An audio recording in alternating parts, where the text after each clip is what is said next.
Anime Addicts, it's almost summer, and you know what that means. It's time for the Summer Waifu War to begin once again. The podcast will be hosting a cash prize March Madness-style bracket challenge for your enjoyment, but first, we need a bracket.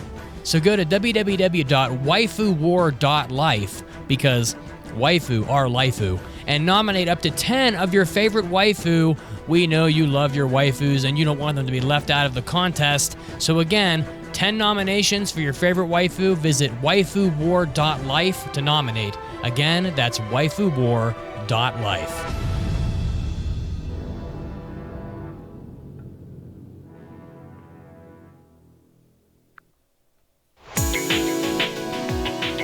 Get ready! You're about to listen to the Anime Addicts Anonymous podcast. Make your anime addiction worse at AAApodcast.com. And now, here are your anime addicts.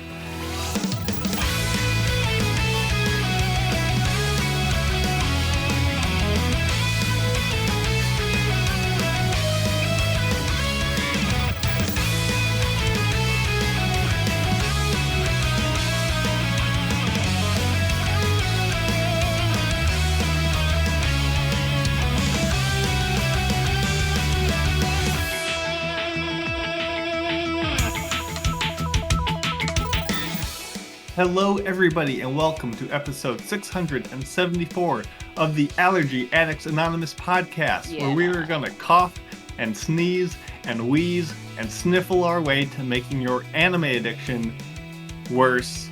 We've got the gang all here.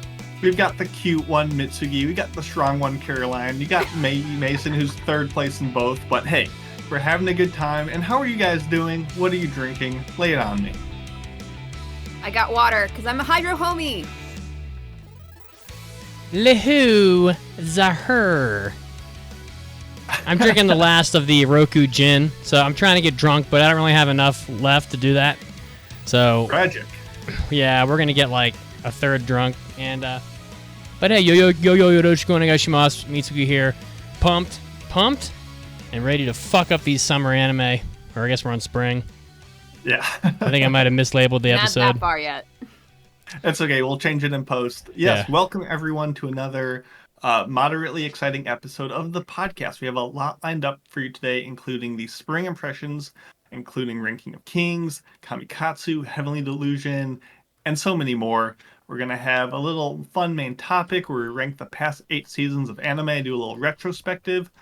And, you know, we're doing it all live every Sunday at 5 p.m. Eastern on Twitch. You can come hang out. You can also hang out on Twitter and Discord and Facebook and TikTok and Instagram and all the places that you young whippersnappers go these days. But one thing we really want you to check out, as we alluded to at the top of the show, is the Waifu Wars. Mitz, tell them all about it. Listen, waifuwar.life. Because waifu, Caroline, come on. Waifu are... Waifu, baby. So we're doing our waifu war again because people had so much fun last time. So we are going to create a 64-character bracket using your nominations, which you will be submitting at waifuwar.life. And there will be a bracket challenge. And you will create your brackets to try to predict the winner of the waifu war, and there will be a cash prize. But first, we have to make the bracket. So I recommend that everybody go to waifuwar.life, or hell, you can check out the website, AAApodcast.com, and you can, click the link and fill in your 10 waifu, because we cannot make a bracket unless we have a lot of submissions. And if we don't get enough submissions, there will be no contest. So it's up to you guys to show me that you want to do it by, participating, because it is a lot of work. So, there you go. Like, if everyone possible just made out the form. I don't know how many people we need to do this successfully. 1 million. But yeah, and I think there is an optional amount of how many waifus you can submit for nomination, right? But you can go up to 10. It's up to 10. You can do 1 if you want, but But we really want you to do 10. We all know you're like man whoring and woman whoring yourselves out for your waifus. Come on. No one has 1 waifu, please. Yeah, absolutely. Get in there. Waifuwar.life right now. Pull out your phone. Make it happen. Back to you, Mason. Yeah, so last little bit of house cleaning. You can also support the merch store at aashop.info. You can get yourself some sweet things Sweet on merch. Amazon, which gets you nothing else, but gives us some kickback at supporttheaddicts.com. iTunes reviews, and just telling people about the podcast really does go a long way. We do appreciate it. And with that, I think we should kick this off with big news of the week.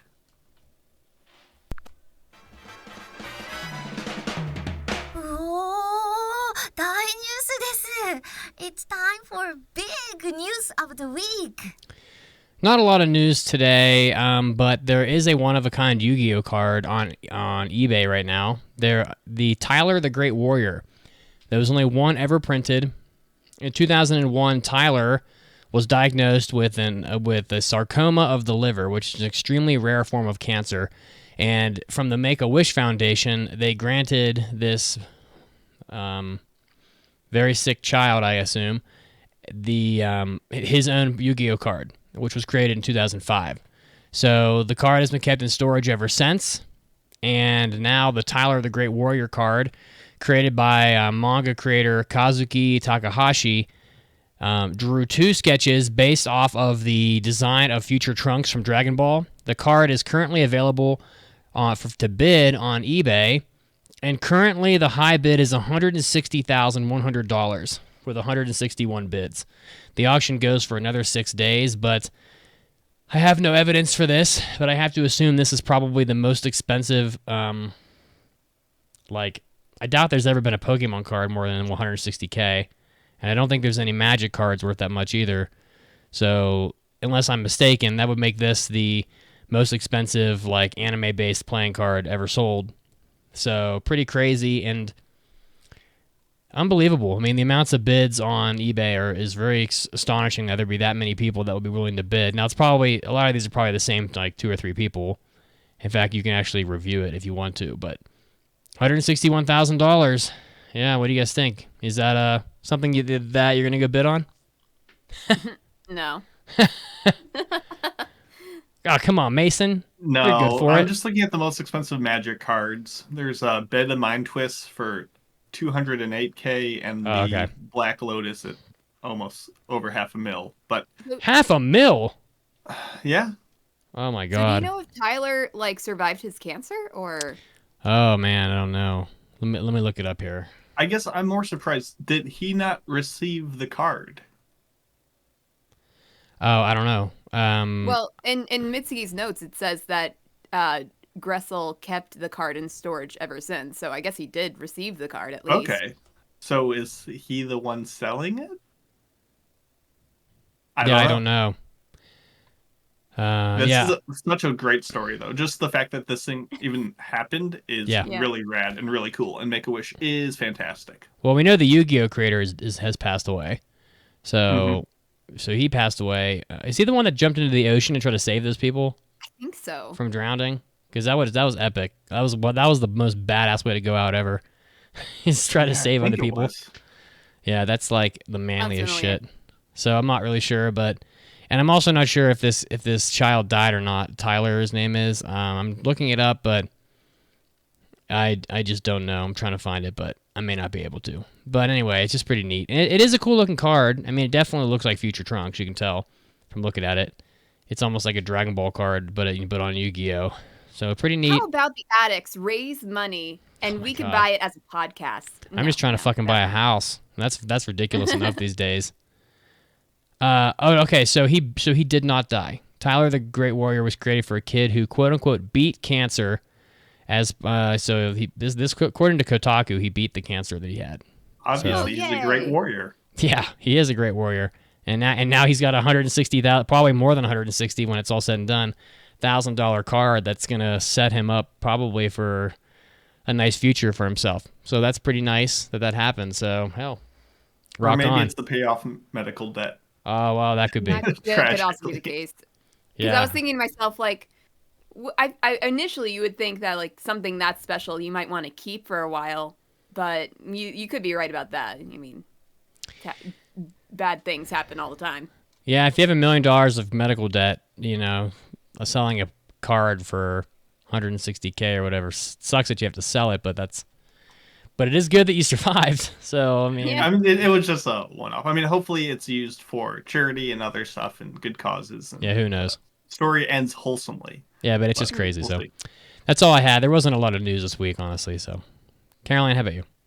Well, I did hear that Crunchyroll is adding more titles that have been released in theaters in the past. Like, that time I got reincarnated as a slime, the movie Scarlet Bond, that is coming to the streaming service, as well as the Quintessential Quintuplets movie, of course, right after I decided to watch it on my own volition, not on, like, easily accessible on a streaming service, so that's kind of annoying.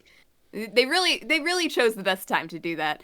As well as Mobile Suit Gundam Kukuru's Doan's Island. I'm not sure if I pronounced that correctly. Yeah, Kukuru. I've actually seen that one. Yeah, I did hear a little bit about it. I think it was from the Our Anime Awards. Yeah, I watched it for that. But yeah, so that'll be coming to Crunchyroll as well. Additionally, a few titles that have never been able to stream outside of Japan will be available on Crunchyroll, like Free, The Final Stroke, Part 1 and 2. Oh, To yeah. Every It's You never I've The Loved Final Before, and To Me, The One Who Loved You. So those two movies, as well as the slime movie, are already on Crunchyroll. The Quince movie, Kukuru's Kukuru's. Wow. That was nice. Kukuru's Have you been I drinking? don't know if I can say it anymore. She's been watching No, Steins just Gate, water. which is just as bad. What is in this water? Actually, no, Fluoride. this cup is actually vodka. But no. Oh, damn. Kukuru's You really Dawn's are Island fucked up. and Free the Final Stroke will be available on April 27th. The other movies are available now, so that is all I have for you. Are you fucked up right now? No. Oh, She's a little sloshy. we need to fix this.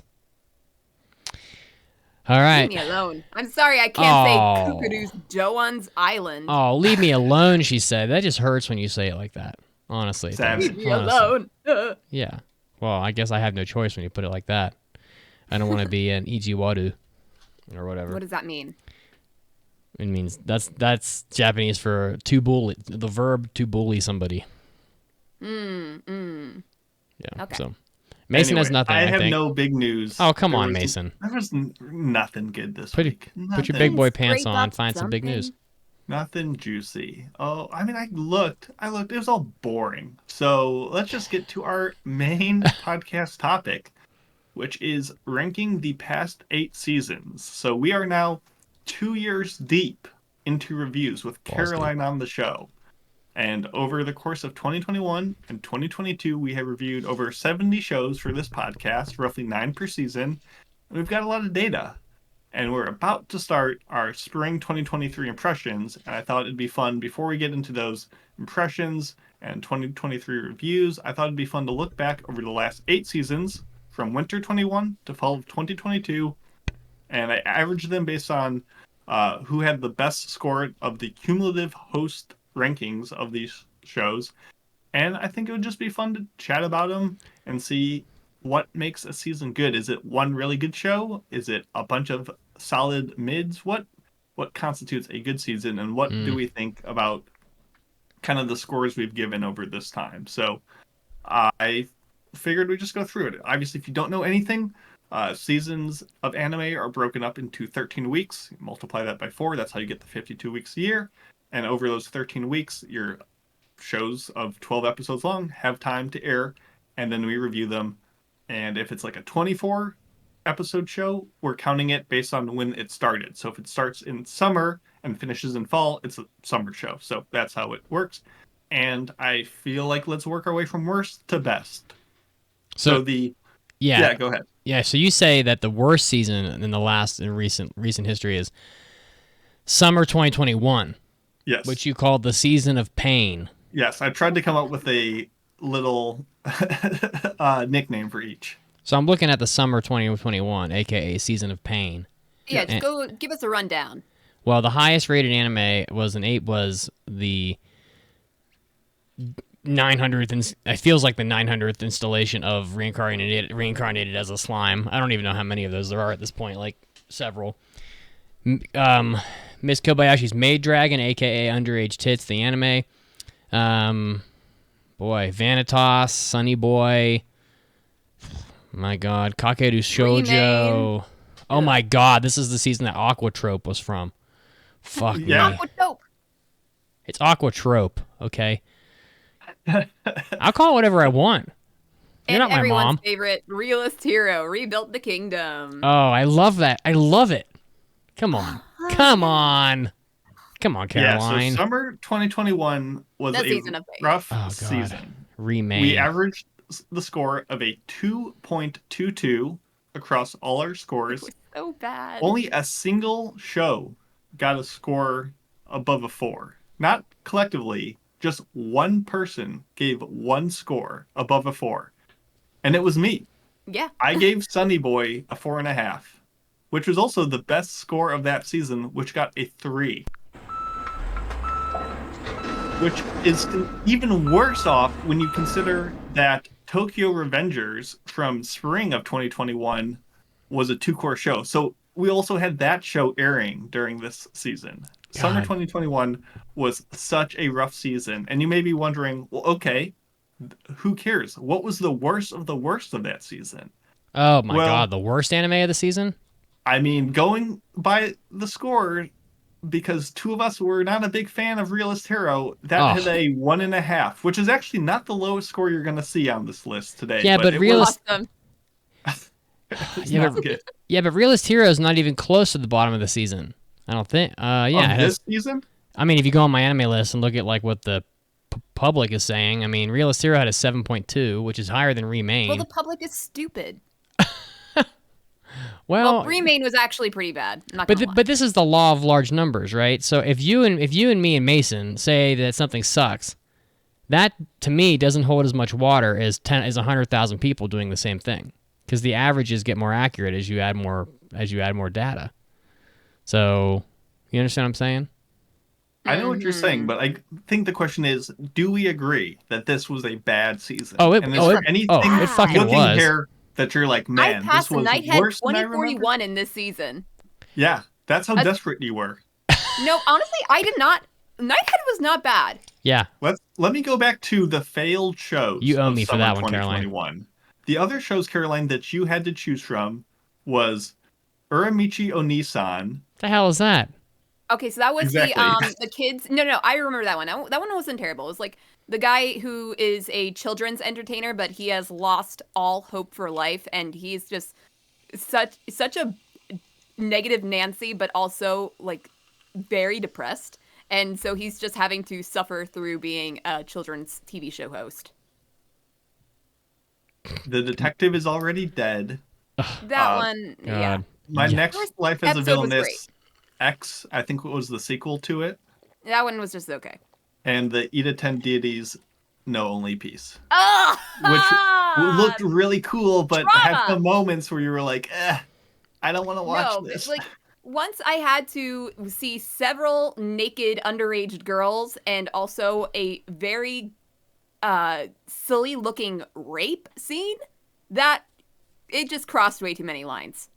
Great OP though. So I am very proud of myself because I recall doing impressions on, correct me if I'm wrong, Peach Boy Riverside. And I don't know. Well, Mason has the data right in front of him. Yeah, I've got it up. You have Peach Boy Riverside and Scarlet Nexus. Scarlet Nexus. That's all. That's it. You can stop there. Scarlet Nexus is the lowest rated show of the season, so I'm very proud of that with a 5.6. And Peach Boy Riverside, 5th lowest. So I was doing a great job picking these. Good Lord. No, you protected us from the brunt of the brunt. I was like, yeah, Scarlet Nexus. That was actually not a totally horrible video game, but the anime was just ridiculously dog shit. Yes, it was. Now you should also be proud, Mitch. You had, out of all our individual scores, you had the highest average for summer of 2021. How can that be? You were the most positive of us. But I gave everything except Realist Hero a 2 from that season. Yeah. Everything.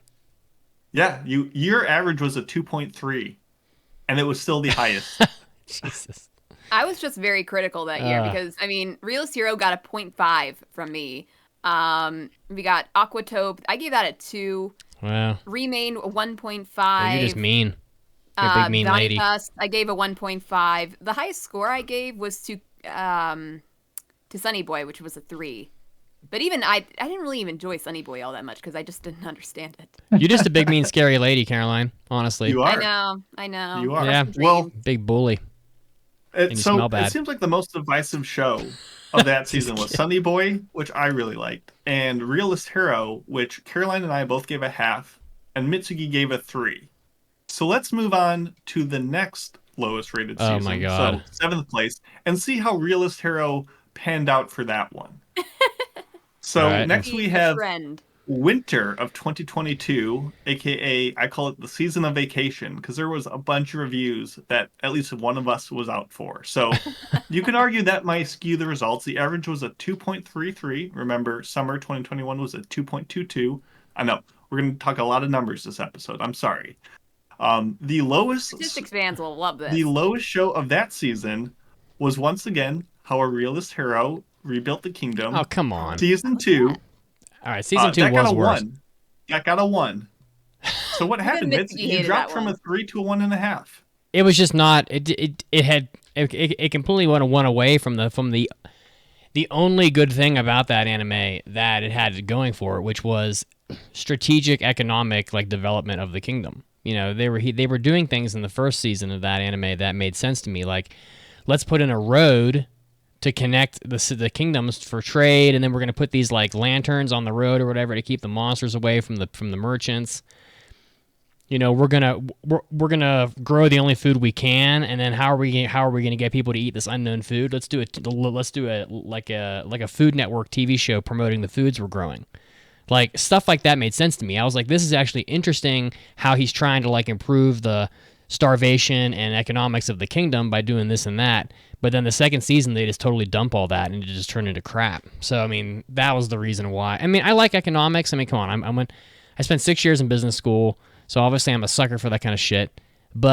And you know, it is at least different than what you normally get out of anime, even though it's not necessarily the most entertaining. But when they pulled away from that, there was really nothing left. So, just very terrible. Yeah, I remember this season being so bad that I refused to pass a second show, and we gave the listeners 4 picks because I was that. It didn't help much. Upset. No, it didn't help much. What were those 4 picks, though? Oh my god. Those 4 picks that the listeners chose was As a Realist Hero, Part 2, In the Land of Leadale, which was right up there with one of the worst. Dog shit. So bad. Even worse than Ari Furetto, which Mitz and I reviewed, Caroline was out for, which at least had good points to it.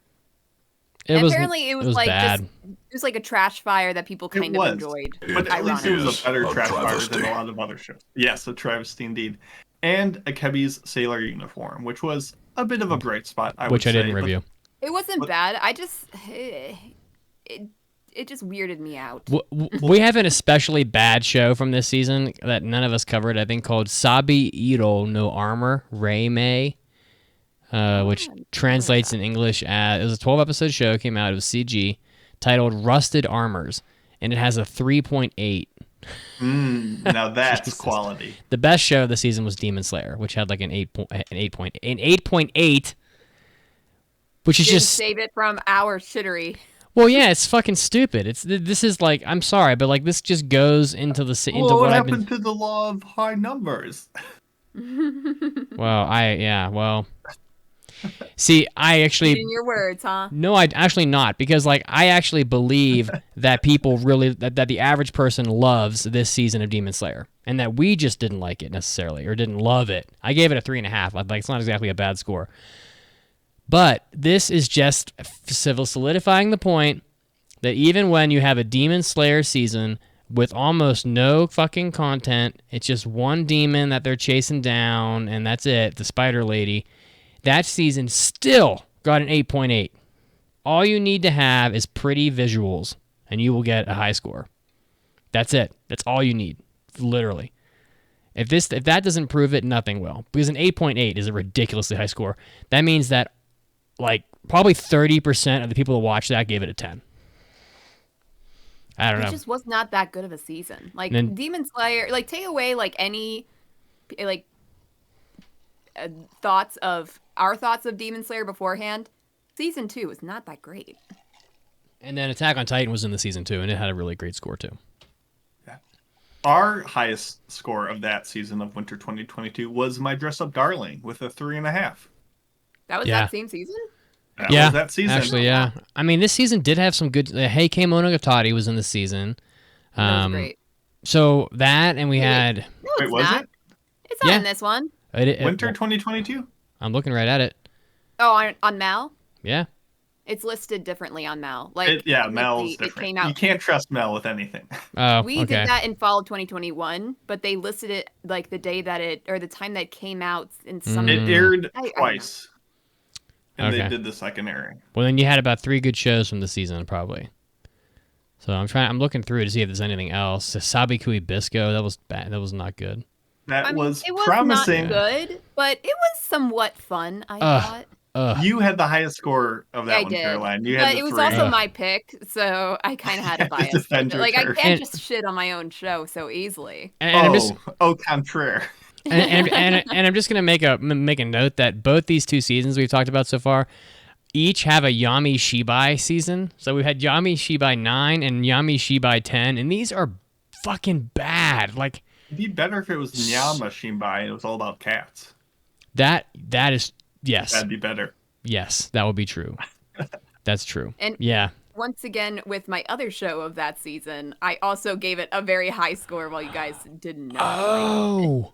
Sabikui Bisco and Salaryman's Club are kind of one and the same in this season in that I gushed about it and you guys were like, no. But this season had World's End Harem in it, which delivered to us, if I recall, a solid hentai episode featuring Caroline. Am I correct? Oh yes. How could I forget? It's coming back. You get ready. We got Pancake will be back middle of May, and it's going to be titties galore, just for you, Caroline. No, that's when we do Inukai-san's dog. I know. And it's going to be some big old tickle bitties. Mitsuki loves some tickle bitties. Oh, come on. Don't roll your eyes at me. I'm only a man. Come on. What's next? Let's move on to our 6th place season, which is summer of 2022, aka the season of mid, with an average of 2.33. This is about as close to the 2.5 middle of the road average that you can be. Oh my god! I know. Why did this get into 6th place and not tied with winter of 2022? Because there was a slight numeric difference that I wasn't gonna extend out to multiple decimal places. There's a lot of bad shows in this season. Or was there a deciding factor? No, this is just numerically closer. I just didn't want to put all the digits in. Okay. I understand. Yeah, Sorry. This is the closest to a 2.5. I know anime fans like the 7 out of 10 to be a mid or a 3.5 out of 5. 2.3, pretty close to 2.5. Anyway, the best show of this season was Cyberpunk Edge Runners. Oh which my also gosh. had the highest score that I gave at a 4, I believe, which is pretty good, but no one else gave a 4 this season. Once again, everyone's all negative on Mason, but I rate the highest sometimes. Oh, Cry Me a River. Oh, I'll tell you how to cry a river is by watching our lowest ranked show, which is Devil is a Part-Timer season 2, but now it's not season 2, but you know what I'm talking about, which got a 1. Wait a second. So Mason's gonna sit up here and cry his eyes out about a 4, about being the highest score at a 4. I gave it a 3.5, man. That's like I'm right on your ass. That's objectively a lower number. If anything, we should be talking shit on Caroline. She only gave it a 3. So Mitsuki, you were once again the highest ranked reviewer of summer 2022. Caroline was the highest of winter 2022. I really like Cyberpunk in the first half. The second half really lost to me. That's fair. That's okay. There's no judgment here. I'm just saying it was the best show, and Devil is a Part-Timer was a worse. Once again, I think the most contentious show was definitely maybe Bastard. Yeah, maybe. But we were all in alignment on Devil's a Part-Timer. That got ones across the board, which is pretty rare for us. Caroline, you're just so easy to pick on. But it's all out of love, you know. It's all in good spirits. You know what I'm saying? No, it's all good. Yeah. So let's see here. Yeah, I mean, we only just reviewed Uncle from Another World. Well, yeah, that anime. Yeah, it was in so much production hell. It took so long to come out. Other than Cyberpunk, was Licorice Recoil the best anime from this season? Because that anime wasn't bad. It was a little unrealistic. Yeah, I mean, I thought it was fairly good. Like, just not up my alley, I suppose. I'm surprised Made in Abyss got an 8.7. I still don't think that was very good. I think it was partially due to like all the waiting for a season 2, and people just really love Made in Abyss, so they were going to rate it high just because, like, oh my god, we finally got it, yay, kind of thing. This season wasn't bad. I mean, it had a Call of the Night. That show was decent. And Shadow's House Season 2, which I didn't watch, but Shadow House Season 1 was good. It was good. No, Season 2 was better than Season 1. We had Made in Abyss. We had the Licorice Recoil, Edge Runners. There was a fair amount of... and let us not forget Black Summoner. Such a terrible show. Don't know what come on, Caroline. Past that. You really still upset I wasn't around to review that one. You can always watch it for yourself, Mason. Hey, we'll talk about our anime sabbaticals in 2 weeks, but no. Oh yeah, because that's definitely going to be on there. Yeah. I So love Mitch, shitting on shows that I've never seen. It's even more fun. Please remind me, Mitz, what possessed you to give Black Summoner a 3.5, putting it in line with Cyberpunk Edge Runners and Bastard? Those were all tied for your best shows of the season, my guy. Tell me what, like, do you seriously think of Black Summoner as much as you think of Bastard? I got to be honest with you. I'm old and don't remember enough about Black Summoner. I feel like you just gave it a 3.5 to mess with me because I might have, but I honestly don't know because I don't remember enough about that show. I just remember he had a lot of people. I think I liked. I'm trying to remember. Was it all of the data and like world building that they had in that? I don't remember, honestly. I don't think so because I don't remember any of that. Oh, the only thing I can really remember is Kelvin and his stupid ear sword. You know what? Just for you, I'll lower it on my anime list. How about Nope. I'm lowering it to a 2.5 average just for you. Thank you. I don't give I don't give a fuck about the scores I have on my anime list. I just want to keep track of what I've seen. So yeah, I don't really care. Let's see. What was the worst show from this season? Musashino, 4.7. What's that? Pretty low. I don't know, just like a fucking moe romp. So, and then there was a kaiju show that had a 4.9. I mean, it was probably a CG. Okay, well, that wasn't a especially good season, but I think we're gonna get the better stuff here. That's the plan. Let's see if it pans out. The next season in 5th place, Spring 2022, aka the season of not reviewing heroines from the show because I don't care about reviewing that show. We will eventually, I promise. Oh, we will. Don't promise them that. Things you don't know. Don't promise them that. It will be reviewed in one way or another. This show, we've breached the mid levels. We have averaged a 2.88, a full half-point jump up from the past. This season was strong. I don't know why this wasn't higher. So the best Are we just grumpy? Show of our review is Summertime Render with a 3.5, with the highest score being Mitsugi's review of Awashi at a 4.5. Strong showing. The lowest was Birdie Wing with a 1.5, much to the chagrin of a lot of listeners. And Caroline was the most positive of all of us. Really? Finally. So tell us, Caroline, what do you think of Spring 2022? Frankly, off the top of my mind, did not remember what it was, but now looking at the list, we have so many good shows in here. Awashi, even though I'm the one who originally failed the show, was pretty decent by the end. Summertime Render, I was really into that one, even if it did kind of shit the bed at the end. Kongming, what a fun time.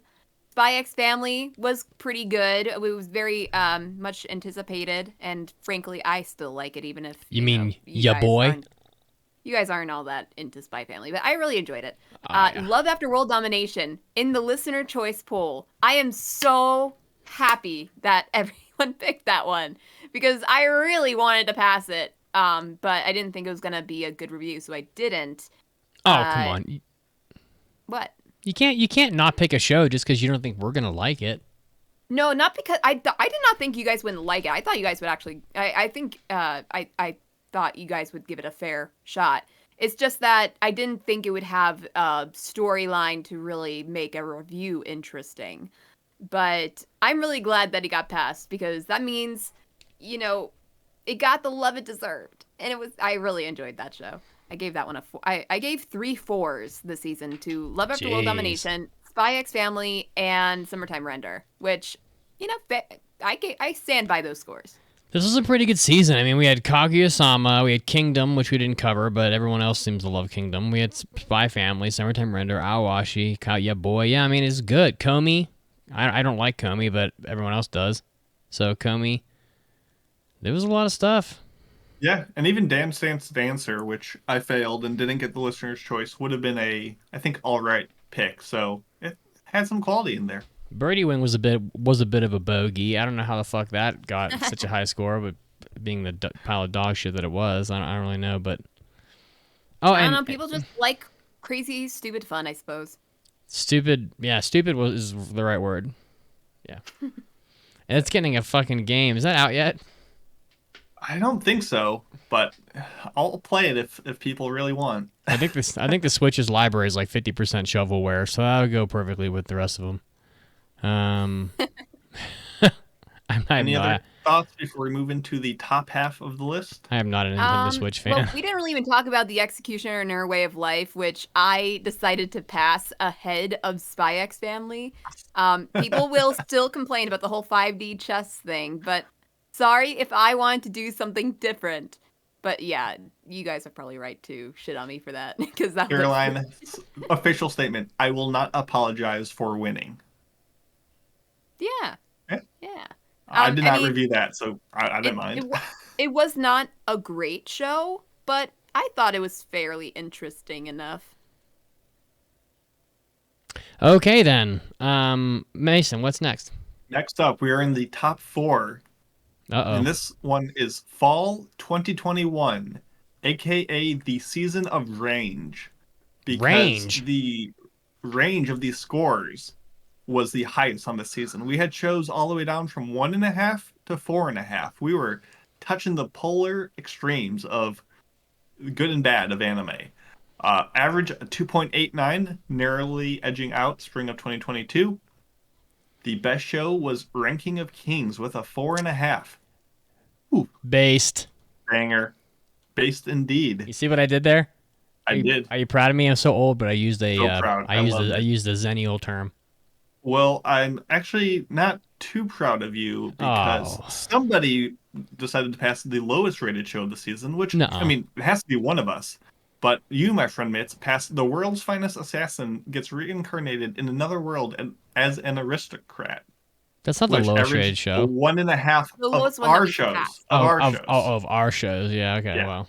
It's not my fault you guys have bad taste. Caroline was the most positive again, so... Caroline loved it. Fall. Okay, no, I did not. I just thought it was somewhat better than Black Summoner. Sorry. Which I think if I had to watch one episode more, it would have to be World's Finest Assassin over Black Summoner any day. Well, at least I didn't pass Platinum End. Oh wait, I did. No, but honestly, I don't mind that you passed it. I think it was a good thing to talk about because it was so, I thought a lot of people were talking about that during that season. Yeah, no, that was a fine pass, Mitz. I forgive you sometimes. Even if you wouldn't love it, but it was a fine pass. I don't care if you forgive me or not. I'm just doing my thing. He doesn't forgive himself. I don't need your approval, and I definitely don't need Caroline's approval. Caroline just Caroline's just talking shit all day and night. No, this I gave 2 4.5s in this season. Wow. I don't think anybody else did that. Nobody else did that. Way to pander to the fans. No, I love Heike. It's good. It's a good show. Heike Monogatari. Yeah, we all gave it. You know what's funny is that I gave that a 4. I remember approximately nothing about that anime at all. Not a single thing. It was a little bit more of a. We know you can't read, but it was more of like a textbook show. It's true. I can't read. It's true. No, I had low hopes going into Heike, and it absolutely delivered. So I thought you had pretty high hopes for Heike. I mean, sure on the surface, because it was a studio enjoy and directing chops of Yamada and all that good stuff. But, coming from this ancient text that who knows how it would translate was just unsure. But once episode 1 hit, I'm like, okay, we're in good hands. So yeah, and now fall you have 2021. two pieces of anime about Heike that you love. I know, so good, so good. All right. I know, else Blue this Period was season? really good. Oh, I Blue love the manga Period. more, but it's another good Blue show. And the news You were break. fairly, middle on that one. Wait a minute, Mitsuki, you didn't watch Blue Period? Why do I remember you watching it? I don't know. I feel like, why do I definitely didn't. talking about it? There is Strange. there is another anime coming out with blue in the title, by the creator of Kuroko no Basket called Killer Blue. I'm just like, come on, you fucking people! Like, why is the color blue in every fucking anime title? It's ridiculous at this point. Know. Let's see. There's like 19 anime with the word blue in the title. Why? Yeah, And none of them are blue balls. No, and that's exactly right. And why not? Because you haven't I made feel like it we're yet. gonna have a Mitch. blue ball special for the next anime Shark Tank. I think We should do a topic called anime that give you blue balls. Like when you're watching, Dress Up Darling the whole time, and all you want to do is have, Marin get exactly what she wants, which is, a thick slice of tube steak at that fucking Love Hotel. But she doesn't even. Jelly bean. Oh, come on! I gotta watch a 15-year-old girl be 80% naked in a devil costume, but I can't. Okay, don't act I can't call like you were forced to. No, you.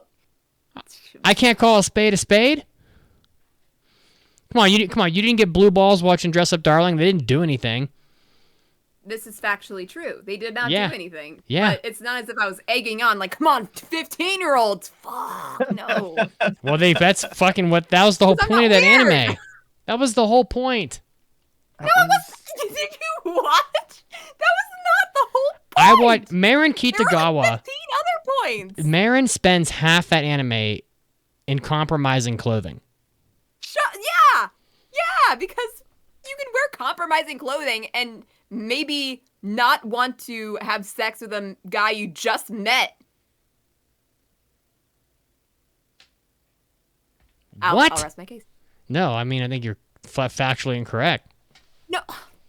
Okay, so you can't. That does not. I am correct. You're incorrect. Because a girl can wear whatever she wants, but that does not mean that she automatically wants to have sex with someone. You're when you put yourself not only in the wrong in that kind of clothing, but also in the wrong situations, it becomes a little hard to defend. Come on. Okay, so she tell you wants what, to cosplay. Carolina, Who cares? Carolina, Cosplay. It doesn't mean she has to have sex with someone. I tell you what. The next time you want to do a cosplay, you come to my house, and I'll measure your tits for you because you apparently can't do it yourself or have your mom do it. So I will measure your tits for you, and that way you'll have an accurate reading because I was told by the Discord that it's very hard to measure your own bust. I think, resident cosplay fans, reach very hard to cover up for the fact that that's blatantly just fucking trash anime content. And then the next day, we'll go get ramen, we'll go to a Love Hotel, and then we can, do whatever happens in a Love Hotel.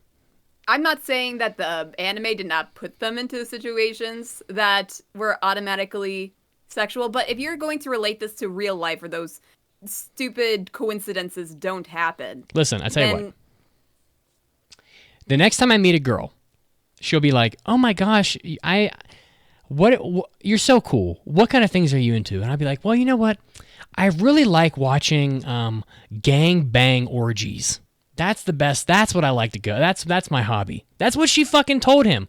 She goes, I'm really into sexual otome games. It wasn't it? No, it was eroge games, which are pornographic video games that J-List would sell you, where girls get raped by tentacle monsters and things like that. That is what she told him her hobby was. So I'm sorry, but call a spade a spade. If I ask you your hobby and you tell me watching gangbang videos, that sets the standard for you as a human. Okay. Let's just say that's what Mason's just like, listen. To watch.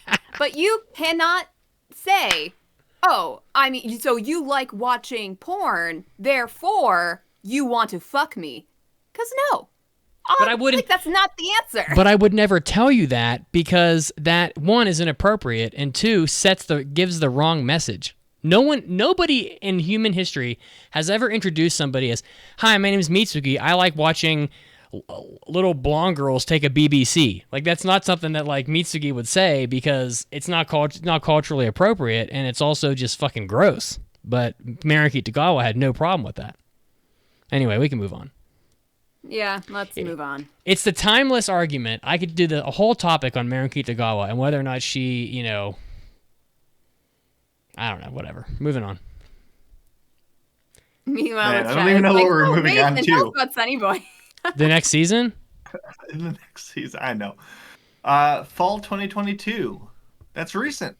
Really recent. Thus, it's the season of recency bias. Fall 2022. We have broke the 3 mark. Yay, our average is a 3.05 on the podcast. The best show was Chainsaw Man with a 4, getting a 4.5 from Mitz. This was a good season. It was a pretty good season. The lowest was still a pretty good show. I mean, despite my misgivings about it and things that I said negatively, Mobile Suit Gundam: The Witch from Mercury getting a 2, which is the best low show as so far. I did not expect so many people to show up for that show and to be so annoyed that we were so shitty on it. Because I didn't hear anybody talking about it. So I just assumed that nobody liked it. Well, no one likes mecha, so... I mean, lots of people apparently like not, apparently so, because in our Discord, they were like... They were throwing tomatoes at us, almost. Yeah. No. Yeah, it's the vocal 1%. I mean, it was a solid season, though. This season's on fire. I mean, you had Bleach. Bochi. Yeah, go ahead, run it down. Bochi Spy Family, Blue Lock, Akiba Maid War, which was a massive surprise, despite our not quite vibing with it. Do it yourself had a lot of fans. Raven of the Inner Palace was, we just reviewed that one, pretty interesting at times. So pretty solid across the board. But I would also say that we didn't review Bleach and we didn't review Mob Psycho. Mm-hmm. And I would say that had we reviewed those, this season probably would have been, based on the numbers that I see on the spreadsheet, the highest of the past 8 seasons. I would not have given Mob a great score. I would have given it an okay score. I would have, had we reviewed Bleach, also given it a very middle of the road score. But that's just because I'm a hater. Would you have given it better than it? Would you have given either of those better than a 3? No. I probably would have. I'm still kind of surprised you gave Do It Yourself a 1.5, Mason. That you were the lowest terrible. of all of us. Yeah. Honestly, looking back on it, it wasn't that bad. I thought it was a pretty cool, fun vibed show. Just chill and nice. No, I wanted to like it. The visuals were astounding. I liked its different take on things and the whole twist on a lot of what the girls in a club show could be, what it would say about technology versus doing it yourself, and all these themes it was bringing up at the beginning. And then I thought it failed to deliver on a lot of them, which is what broke me. It wasn't it's a slow, boring slice of life show. I love those kind of shows, as Mitz pounds himself in the head with a hammer. No, I was just showing you how amazed I am that this device called a hammer exists. I was like, yeah, it's cool. A hammer. You mean there's a device that hits nails in? Oh, and you can remove nails too? Amazing. I have never seen such a thing. You act as if you've never seen a dumb moe girl. She was the third smartest in her class. She didn't even know. She was like, a power drill? A power drill? What? Oh my God. This technology that not even a 5-year-old would normally be impressed by is, I'm feeling something, I'm feeling a certain way in my nether regions at this drill going in. Why do you have to make it always gross? I don't know, because I'm out of my fucking mind. But why do moe anime girls always have to act like they've been raised in a bubble and never have seen anything? Are you impressed by this hammer? It is kind of a nice hammer. Exactly. It's not a nice hammer. Well, if you're not impressed by this hammer, I have no idea why. It's so impressive. Yeah, it had potential to me. Sorry, I just thought it I'm just popping off like a dick. That's okay. I think I was fairly positive on. Actually, I think I was the most positive in this season as well. You were. Gave Bocchi the Rock a 4. I gave Raven of the Inner Palace a 4. I gave Akiba a 4. So yeah. There was a lot of there was a lot of stuff in the season we never even covered. Like, well, I'm surprised that like this had Reincarnated as a sword in it, and I thought that was way better than the score it's getting online. This season also had Raven of the Inner Palace, which I thought was pretty good. It had Yurusei Yatsura, which no one cared about, but at least it has pedigree, sort of. According to some people on Discord, it's pretty enjoyable, but not enjoyable for us to sit through, like, I don't know, 50 episodes, was it? Or something like that? Yeah. Or at least that it was allocated for. Season 500 of Yomushi Pedal was in this season. I actually really like Yomushi Pedal. It jumped the shark a few times already, which is a problem. Did they jump the shark on a bicycle? No, but the shark was on a bike. I mean, it might have happened because they have a character that turns into like a fucking locust or something while he's riding his bicycle. So, but let's not forget the most important anime from this season, which could be used in a future episode. Peter Grill, Super Extra. Come on. With it clocking in with an impressive 5.9. Inches or score? Yeah. Definitely. I got nothing.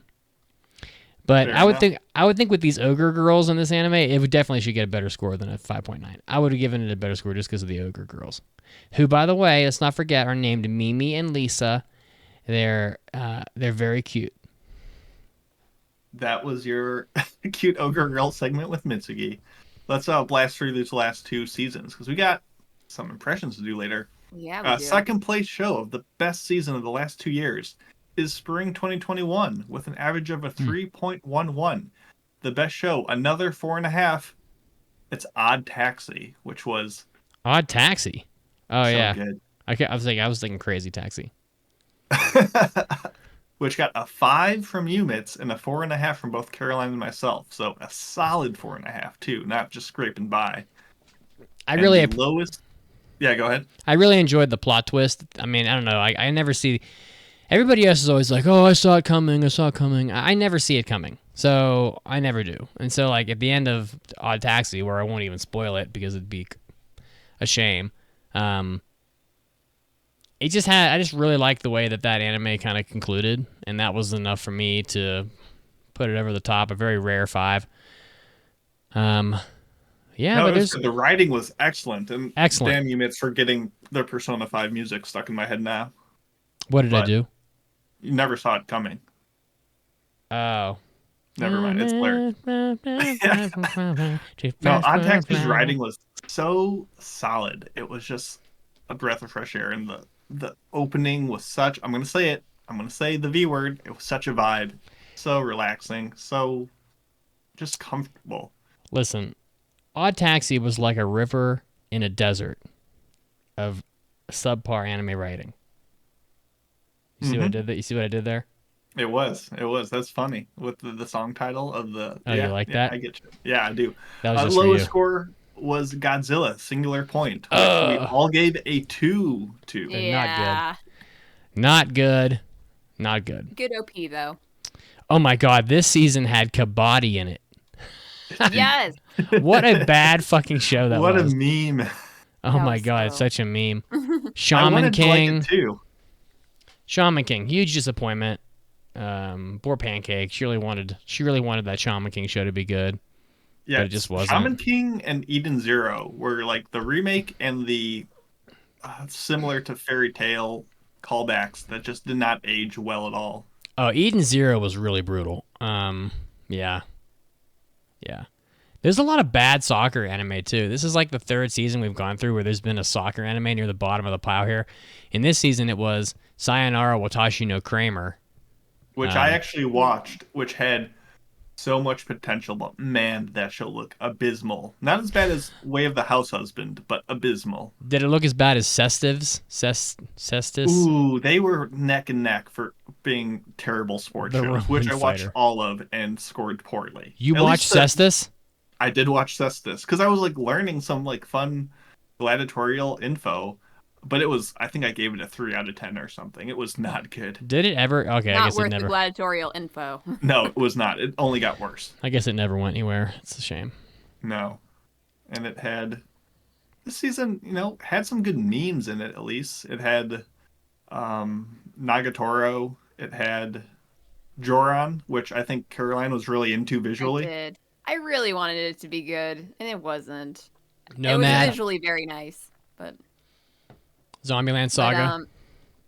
And that was finally the time I got into Zombieland Saga, because I watched season 1 in preparation for watching Revenge, and I love Zombieland Saga now. It's so much fun. I love the OP for Revenge too. It was really good. 2 Year Eternity was in this season. 86. People love 86. I don't get it. I watched a few episodes thinking I was going to review both parts of 86, and then I realized, wait a minute, I'm not going to be in town when we review 86. Oh. See you later. Fruits Basket, which Pancake loved. So, I still haven't watched season 3 yet. I mean, need to do that. I think the ladies love Fruits Basket. Season 3 of Fruits Basket or season 3 of Mob Psycho? What are you more excited for? I think. Okay, yeah, I think you're right. But it was also the season of Shadow's House, which I fairly enjoyed. Yeah, it was pretty good. It was also Tokyo Revengers, which again I have memory of Mitsuki talking about it, and yet you did not review it, so I don't know what I was thinking. He might have done the impression. Do you remember, Mitz? Which anime? Tokyo Revengers. No, I only watched a few episodes of that, and I never reviewed it. Yeah. Okay, but you Smart have move. talked about it then, at least a little bit then. I watched a little bit of that. I mean, not enough, but... Oh, yeah. It's just for some reason I remember you talking about it, so... Wow, our last season here is very strong. Yeah, very good. And a little interesting, though, because this is the season of 3.5. Winter 2021, with an average of 3.17. 7 of the 9 shows that we reviewed got a 3.5 out of 5. There was no massive standout. I mean, the highest score, if you really calculate all the decimals, was ReZero, which got a 4.5 from Mitz, which had a 3.5 amongst us all. So, a lot of love for ReZero. And, well, I think this was ReZero Season 2, Part 2. So it was like long distance. Why do I remember you not liking ReZero, Mitsuki? Because I feel like you've talked about ReZero as getting very tiresome. I think it just like slowed down a lot and honed in on little story arcs that just weren't as interesting as the show was when it began. When it began, it was... Yeah, you gave it a 4.5. Well, it was probably good. I mean, I think that the general public liked it as well. I mean, it has an 8.5 on here, so I mean... My guess is that it concluded a lot of the story beats that Mitz was waiting for to be delivered from Part 1. I don't really remember much about this one either, honestly. I just remember the witch lady having very aggressive eyebrows. That's all I remember too. And I think he got eaten by... I think this is the season where he got eaten by all those rabbits, which is pretty fucked up. Oh, yeah. I don't know if that was Part 1 or Part 2 but... Yeah, what I do remember is the worst show of the season, at least in our mind, which was, once again, we gave this show the exact same score across the board, which is Skate, the Infinity, which we all gave a 2 to. God. And I will say, I remember a lot more about that show. Me too. I remember being... And that got a second season. Is it out yet? It is not out yet. I don't believe so. Yeah, it's not out yet, but... I don't know. Everything... No. If Skate can get a season 2, anything can get a season 2. Like Birdie Wing. Oh my God. Would you rather watch Skate or Birdie Wing, Mitz? Birdie Wing. Oh, really? So I think I'd go with Skate. If Skate Adam was not in Skate, then I would go with Skate. But if Adam is in Skate, I'd go with Birdie Wing. The visuals in Skate alone were worth it over Birdie Wing. And at least it has normal outfits, and in Birdie Wing we have Eve wearing this atrocity of an outfit constantly, and I just can't stand looking at it. Adam like trying to sexually and physically assault everybody during every race. It's just a really so weird. It's just way too much. Let's talk about the good though. Let's talk about the good. We had Dr. Stone Wars, which I know wasn't as hot for you as season 1. No, but we still liked it. It was still solid. And we're watching Dr. Stone season 3, and it's heading into Dr. Stone farming arc. So now this Vinland farming arc. There's Vinland Saga farming and Dr. Stone farming now, and they're all growing wheat because guess what? Humanity was domesticated by wheat pretty much. So I can't wait till this podcast gets to our farming arc. Maybe in the 700s we'll get there. But we got Mitsuki did say in our Hobby Addicts that he's about ready to start growing his own fruit and vegetables. That's true. We're right on the precipice. No, we got Horimiya, finally a good adaptation compared to the OVA. We got Jobless Reincarnation, which for all its issues is a really solidly done anime. We got some misses. Promise Neverland season 2, Wonder a Priority. I don't remember that. Oh, you're right. Sorry. Slip of the tongue. What? Yeah. Wonder Egg Priority. Put this in here as a joke. Which kind of faded at the end, but I still thought it had potential. Just all I remember is just the disappointing ending, though. That's all I remember when I think of Wonder Egg. Unfortunately, but I think the journey was worth it for me. But Beastar season 2, Hero Camp season 2, not as strong as maybe season 1, but both solid enough. Just some good shows. Nothing that blew us out of the water, except X-Arm, which oh my lord, that was legendary. Yeah, it was goodness gracious. We didn't give that a score though, because we only watched 3 episodes, I think, right? Yeah, and it was honestly not the worst show we've talked about today. So I'd have to agree. But honestly, I feel like we talked about a couple other seasons on this list that I remember more fondly than Winter 2021. Because if anything, the Winter 2021 was just like the season where we felt pretty okay about most of the shows.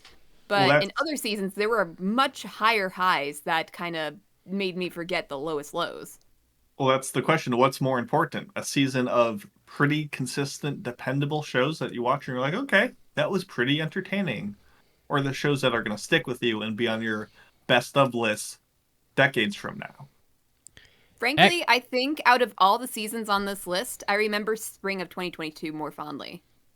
With, Summertime Render, Kongming, Love After World Domination. Yeah, boy. Yeah, I said Kongming. Yeah, but you didn't say yeah, boy. Yeah, boy. Yeah. Yeah, boy. Yeah. I understand that. And then, so there, and Spy X Family, altogether, I thought spring 2022, I was like, oh yeah, that was a pretty good season. Caroline, you're getting called out on the Discord. Oh, I am? About what? In the AAA podcast discussion channel. Regarding your comments on Sakumo from Naruto. Oh, they're saying you're a fake. They're saying you're a fake Naruto fan. I am not. I'm sorry if I don't remember one of 1,000 characters in Naruto. Let's give Caroline some time to respond to the Discord, and let's jump to the news break. I think my favorite season, honestly, spring 2023. I'm really vibing with it so far. So before we get to our impressions, Caroline, what's our in-show trivia question? All right, let's see what we got here. 2 anime in this season have a main character with the name Yamada. What are those 2 shows? And we will reveal the answer after the news break. What's the Yamada with you?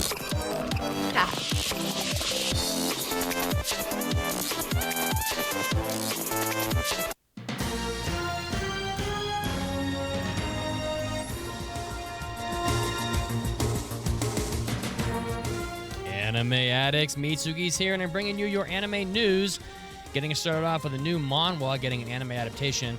It looks shonen as hell, and it's done by Toei Animation, so you can bet that that's probably going to be the case. The martial arts manhwa, Gosu, done by Ryu and Moon, is going to be made into an anime. This was serialized starting in September of 2015. It's got 1.4 billion views worldwide. When his martial arts master dies, Gong Yong pledges to avenge his teacher at all costs. After training his martial arts, Gong Yong sets off to hunt down the traitors and make them pay, but when he gets to town, he discovers they're already dead. So what's he supposed to do now? That coming from the Webtoon Entertainment. So look out for Golsu, the manhwa, getting made into an anime by Toei Animation. Next up, 2 new mangas are being released by Weekly Shonen Jump by pretty well-known manga creators. So first off, Tadayoshi Fujimaki, who did Kuroko no Basuke, has a new manga out called Kill Owl or Kill Blue. So this is already out. And they also launched Tsukuda and Saeki's new manga Tenmaki Cinema, who are the creators of Shokugeki no Soma. So Shokugeki no Soma and Kuroko no Basuke's creators now have new mangas out. So if you're a fan of those types of properties, you're going to want to go check that out, as Shokugeki no Soma and Kuroko no Basuke are both extremely popular. Next up in the news, the manga Amagami-san Chi no En Musubi is getting a TV anime adaptation subtitled as Tying the Knot with an Amagami Sister romantic comedy, which began as a one-shot and then was released on a more wide scale. The manga has 850,000 copies in print. Kamihate had a rough start to life, but plans to forget it all by achieving his dream, matriculating into medical school. But when he arrives at his new foster home, a shrine, his dream of a quiet place to study goes up in smoke. He will not only be living with 3 beautiful sisters, but he also learns that he must marry one of them to take over the temple. So, rom-com galore. Look out for Tying the Knot with an Amagami Sister. There's no date, but I can only imagine pretty soon. And lastly, some pretty odd, wild news. Nintendo changes the name of a character in the Japanese version of Super Mario Bros. Movie. So for the US market, there was a character, in Nintendo called Blackie from the Wrecking Crew NES game, which was changed to Spike for the US version of the movie. And they have done the same thing, and probably for good reason, in the Japanese release as well. So in the original 1985 NES game, the foreman Spike is the boss of Mario and Luigi. He is usually depicted as a man with a dark beard. In the Super Mario Bros. Movie, he is the former employee of Mario Bros. And plays an antagonistic role. And they have obviously changed that name because the word, Blackie is pretty much a racial slur. So they definitely didn't want to have that. So they have corrected that in both versions of the film. Just some odd news there for you. This was Mitsuki, and this was your anime news break. And now, time to get back to the podcast.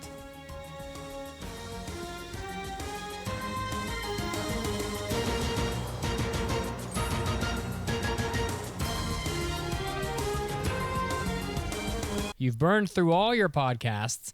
There's nothing else to listen to. Boredom is coming, and you still have the whole afternoon left at work to get through.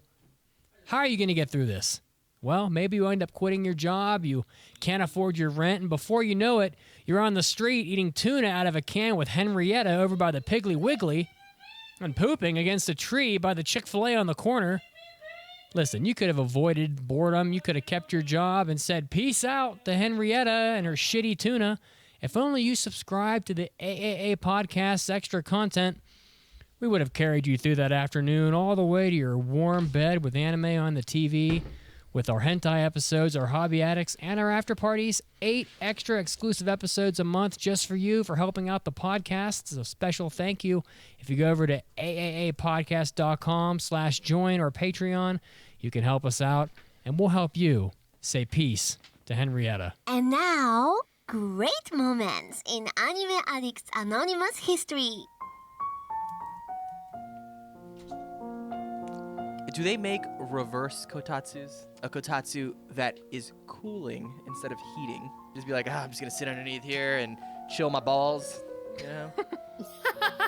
That's called a refrigerator. Oh, yeah. I don't It's called a refrigerator. Putting my balls in your refrigerator. Just open your refrigerator, stick your leg up on the countertop with your balls just hanging free. One day you're going to walk into your kitchen and you're just going to see my bare ass sticking out of your fridge. Your 14-year-old daughter comes home with her friend from school, and Dad is just sitting in the kitchen with his hairy ass and his balls hanging down in front of the fridge. Dad, not again! No, he's sitting on the floor in the living room, and he's brought the fridge with him, and he's like laid it down on top of his body. Come, let's sit around the reverse kotatsu together, children. Lords in heaven. That would be amazing. Can it be a father-son edition where the son is on a platform? That's the advertisement. And he's cooling his balls too, in the freezer. Right. Yes, exactly. And then you have the kid standing underneath. So the dad's balls are hanging on top of the little kid. They're not touching them. It's kind of like an intimate tea bag. Yeah, he's going under the bridge. And now, back to the podcast. Welcome back to the podcast as you listen to the sweet sounds of Chopin's Nocturne No. 1. Very beautiful, majestic. A great representation of world culture. Just like anime, three anime this season have a main character with the name of Yamada, which by the way is like probably the most common name in Japan. What are those 3 shows? I'm surprised it's only 3. Okay, so I did write 2 originally, but people in the Twitch chat did get me aware of a 3rd with the main character with the name Yamada, so I changed the question. People coming at you from all angles, Caroline. I wouldn't tolerate the bullshit. Honestly, I did not even consider the fact that there could be a 3rd, or even there could be 4. There could be several anime this season with the name Yamada as a main character, and I didn't even consider it being a possibility. Anyway, the Dangers in My Heart have a character named Yamada Anna Yamada, I guess. My Love Story with Yamada-kun at level 999 has a Yamato Akito, and apparently Hell's Paradise has a Yamada Asaemon Sagiri. Yeah, originally I only thought of Yamada-kun and The Dangers in My Heart. Don't forget, people, it's almost summer, okay? And you have waifus that you love, and if you don't nominate your waifus for the Waifu War at waifuwar.life, it really just means that you don't really love your waifu. And you're going to tell them. You're going to make them cry, and you will be a failure of a waifu daddy, okay? So go to waifuwar.life. We're going to be taking nominations for about 2 or 3 weeks probably, and then we'll have a bracket, which will be very exciting, but only if you go to waifuwar.life and vote for your favorite waifus. Now, are we ready for mailbags? Yes. It's time for an almighty anime mailbag. Anime.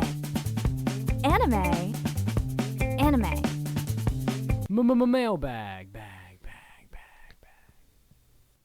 Okay, let's get to today's mailbag. You can submit one at AAApodcast.com. Just click on the mailbag button, just like Mr. Discombobulator.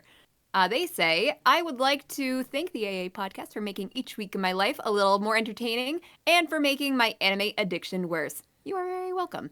I go through a lot of podcasts since I work by myself, and this one is by far my favorite one. Thank you so much. So here's their question.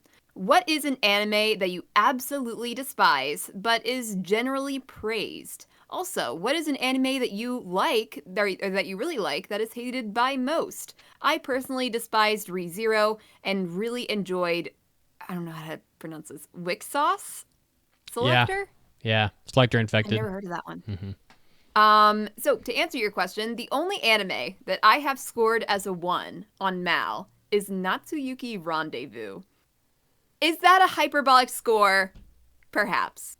But boy, did I hate watching that show. I hated it so much.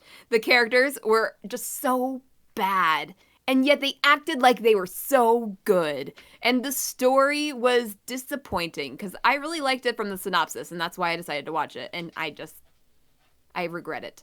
I don't know if I'd say it's heavily praised, but people do generally like it. Like, it's in the 7s scores, so... But I gave it a 6 out of 10, so you can consider that high praise enough for you to say that you dislike it. Yeah, it's not good. I don't understand why people like it. On the other hand, I enjoyed Tokyo Ghoul, especially when, I was first getting into anime when I watched Tokyo Ghoul, and I found it very entertaining. Not Rude. Don't get me wrong. Rude can go back to the ground. But Tokyo Ghoul first season, and at least the Tokyo Ghoul manga, I'll get behind. I think it's well noted. So I'm going to say Komi Can't Communicate is mine. I don't really understand the strange overlooking of how that anime essentially uses mental illness as a form of comedy, but no one seemed to care except me. It just didn't sit well with me, honestly. But never really heard anybody else say anything except good things about Komi. So I'll give that as my example. I don't know if I despise Komi, but I don't want to just like give the cliche answer of like, oh, I hate like, Blood Blockade Battlefront or, one of these. But yeah, I didn't think Komi, the general public thinks Komi's like a 9 out of 10, an 8 out of 10, a 9 out of 10. And I think it's like a 4. So, I'm not even really sure what anime people hate, to be honest with you. I just have no idea. So I didn't even answer the second half. I mean, what anime do people hate? I just don't even know. It seems like everybody just tries to be overly positive all the time. So you rarely hear people like popping off and just going hog wild on something. At least. Then again, I don't really. Maybe Realist Hero. Then again, yeah, but I mean, maybe, but I didn't love Realist Hero. I thought it was like okay. I'm also really not on social media anymore, so I'm just not exposed to all the venom that like the internet seems to rapidly produce. And the Discord is generally like a mostly positive place, I'd say 75% of the time. So I don't know. I don't really have a good answer for the second half. Yeah, no worries. For me, Tokyo Revengers, Classroom of the Elite, and Steins Gate Zero are all shows that I think a lot of people tend to enjoy, and I did not vibe with any of them. The fact that collectively they've taken up almost a day of my life watching is very shameful and makes me very sad. Shows that I like, despite being pretty hated on, Bao the Visitor is pretty awesome if you're a JoJo fan and want to see like OG Iraqi violence and fashion, and it's kind of just a wild ride. It's like an OVA, it's worth watching. And Galen Dino has legit charm and chops, and I is agree creative. with that. It was pretty fun. It's incredibly stupid at times, and it's easy to look at face value and be like, aha, a meme show, which is true, but also I enjoyed it. And one that just is an objectively bad show that I enjoy is Miss Koizumi Loves Ramen Noodles. She is just like me. She just goes around eating food and doesn't care about anything else, and that's the whole point of the show, and I love it. So there you go. I do actually like shows that are not good sometimes. These are some of them. I guess I can add something to my answer, because I swear I heard everyone talking about Miss Kobayashi's Maid Dragon Maid, whatever it's called. Yeah. So many people were talking about it when it came out. I did not watch it when it came out. In fact, I have not seen the first season. But just based on the second season, I'm watching it. I'm like, people really like this stuff? I don't get it. They really do, Caroline. I don't know, like, and I wasn't, like, I just heard so much in general. Like, I wasn't even in one certain place that some people that like the stuff of Maid Dragon would just automatically say this. But I was really thinking it was an actually good show. And then I watched it, I'm like, wow, it's not. Wow, those are some incredible busts. Wow, love the fact that they're sexualizing what looks like a 5-year-old. A toddler 5-year-old. I don't even. I've been checkmate. I've been seeing that in anime for 30 years. I don't even think about it anymore. Honestly, it's like I don't know, but anime like that definitely are the reason why a lot of people will not give anime a shot, because they think it's all fucking child porn and bullshit like that. Unfortunately, the bad stuff tends to stand out to people. Like the really bad and the really good tend to be the things that people hear about. And for every Attack on Titan that you hear about, there's also a, Miss Kobayashi's Maid Dragon or Dragon Maid or whatever. And, I think that people tend to remember the 6-year-old with triple J breasts. So, yeah. Anyway, moving on. Well, thank you, Mr. Discombobulator, for the mailbag. If you would like to leave a mailbag, do it at aapodcast.com. You already know the drill. Speaking of knowing the drill, let us get to our final segment, which is Spring 2023 Impressions Round Number 1. We're going to do 3 weeks of this, including this week, where each of us talk about the 7 shows that we've picked for impressions. We each get 2 passes, 2 shows that each of us can lock, and we will do a review on them when that show finishes, which gives us 6 total shows for us to review. The final 3 are chosen by you listeners after the 3rd week of this. So any show that isn't like a season 3 or super long running is pretty much going to be eligible. You're going to go to our website, aapodcast.com. Wow, crazy. You go to one site and you can get all the links to stuff. It's amazing. You go there and you say, hey, I like these 3 shows. I want you to review them. And maybe we will. So stay tuned for that. But for now, we're just doing regular old impressions, baby. Who wants to go first? Me? Sure. Why not? Let's do it. Do we have the drop? Are we going to do the drop? Today, we're going to be doing impressions. Impression time, believe it. I always forget we have that drop until I'm like halfway through the intro. I'm like, damn it, it's such a good drop. Yeah, so first impression I have today is Blue Orchestra. This was my number 4 pick. And it tells the story of Hajime Aono, who's this prodigy violinist. And then his dad kind of gets into some issues that kind of tears his family apart. And he's like, I'm done with violin. I'm never doing music again. I hate it. And he's kind of in his 3rd year of middle school, and he's struggling with what he wants to do with the rest of his life. He's not really gifted academically or physically. He's only ever had music, and he's like kind of floundering.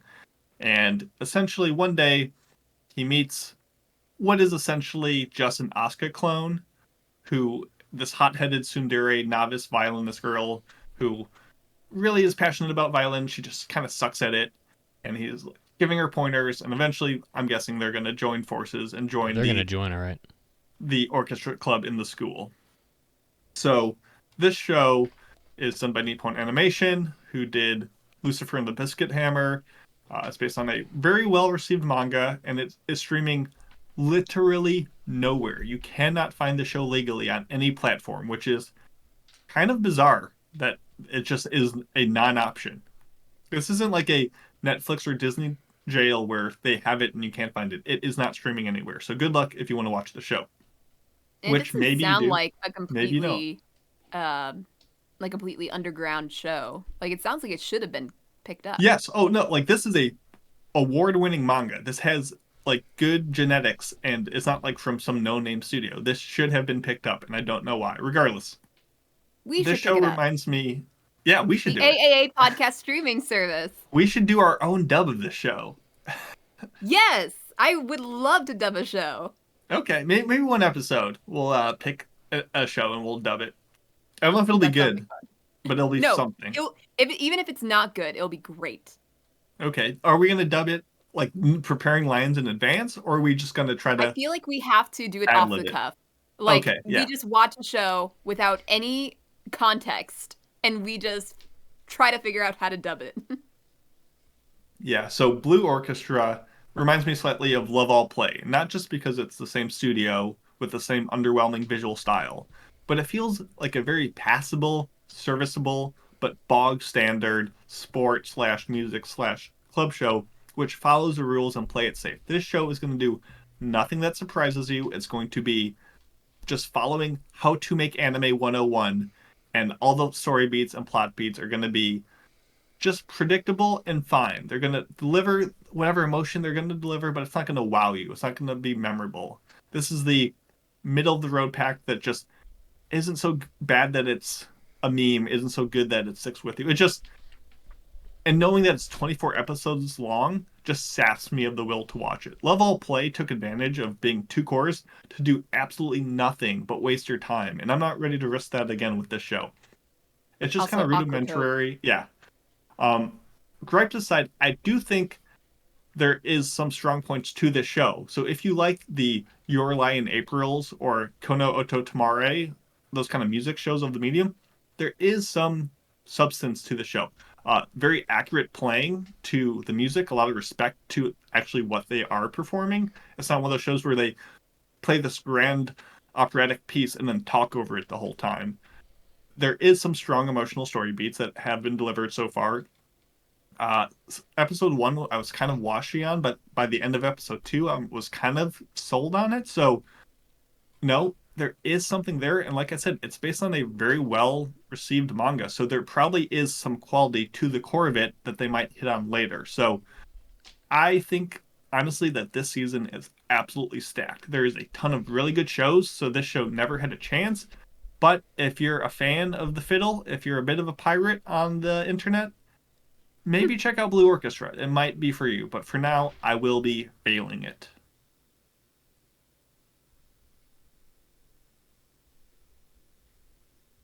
Boo! Boo! Boo! Boo! I was wondering if we need to recreate the sound effects again, because we've done that a few times. Who would like to go next? I will go. I'm going to do Kami Naki Sekai no Kami-sama Katsudo, or Working for God in a Godless World, aka KamiKatsu. Let's see here. This is done by Studio Palette, which I'm guessing hasn't done a whole lot because this anime looks basically terrible. They have got one thing really under their belt here, and it's I feel like we covered this anime. It's the finest assassin gets reincarnated in another world as an aristocrat. We definitely covered that. So this anime is an isekai. So I guess it is. Like, I mean, I think he goes from like an isekai world to another isekai world basically, but he's in like a cult that his family runs, and in the beginning of the anime they sacrifice him in a ritual, which is like fucked up, but you know, whatever. And so that's how he gets to the isekai world. That's his like isekai story. And it's like a very bizarre world that he gets put into. I mean, there's there's no religion in the world that he goes to. There's lots of porn. So there's like porn books like everywhere. This main kingdom decides who lives and dies. So they're, you know, they go to like the city at one point from this little village, and the people in the village, you know, keep their heads down because they're not really looked well upon, because they don't really fall under the rules of the king of the kingdom. And they're just like people getting sacrificed like in the street because the king decides who lives and dies, basically. At one point in the show, they are like seen in the village, and there's a recognition that the kingdom is going to come and, you know, scope out this village, and they all seem to have a general awareness that it's not going to go well for them because they're very hated, and I think the general consensus is that the kingdom would like to have them all killed. And so that's pretty much what goes down, except at the moment of the main character, whose name is Yukito, black-haired protagonist, at the moment of his like death, he basically, you know, cries out to his god that he was worshiping from his old world, and the god comes and saves him. And the god's name is Mitama. And Mitama is like one of those little like, how the fuck do you describe the shape of a Mitama? It's like a sideways teardrop, kind of. It's a thing that they have in like Blue Seed and all these other shows. She's a little fucking moe girl god, and she shows up and she's like, oh, but I don't have any powers, teehee, because I have no followers. And so she like summoned her like social media follower list, and it's 0. And they're like, oh, well, you have no followers in this world. So then they go around, they're trying to like find her followers. This anime, the Book of Mormon? This anime is nowhere near as funny or no, good this as the is Book of Mormon. Noragami. No, but in this It's fact nowhere that they near have as good to as that look either. They're basically trying to push religion onto people who could care less. Yeah, basically, yeah. And she's an obnoxious moe girl, you know, who's constantly diving on the main character and, you know, wants to marry him, or has, you know, she's obsessed with him, basically. Everybody in the show is essentially obsessed with Yukito for no reason. And He's the black-haired protagonist. Everyone's obsessed with those. This anime has an OP that is so bad that it is actually worth watching just to be shocked by how bad it is. It is. Can you describe it? So the song is horrendous. Like it's a song you would never want to hear a second time. And the OP is basically just like screen caps from the anime itself arranged in a sequence. So there's actually no unique animation done for the OP.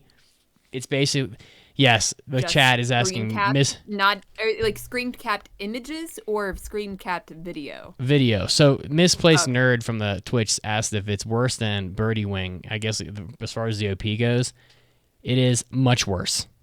Mitz, I'm actually watching the OP right now, and I would request you talk louder to drown it out, please. Thank you very much. It is comically bad. I mean, I don't know how it's even possible. But the thing about the video, Caroline, is that the animation of the anime is bad as well. So you remember that one anime we had from before where they were like, it looked like they were popsicle stick characters like hopping across the screen. So that isn't too far off from this one. And then that combined with the fact that nothing makes sense in this anime at all. It's just a bunch of gags and it's just all over the place. This anime is pretty bad. I mean, it's an easy fail. I mean, it was never even close. From the minute you see that OP to the silly way that his like family sacrifices him, to him waking up, and the stupid rules of the world, and then this like really obnoxious, like overly confident, like little baby moe girl god person. It's just like, of course he would summon his god to help him. But of course, in the most anime of ways, it has to be a fucking 6-year-old girl with like really, really long hair, like to the ground long, and she just does nothing but scream and be obnoxious. So yeah, this is just not good. And I don't think anybody's gonna miss it. No, God!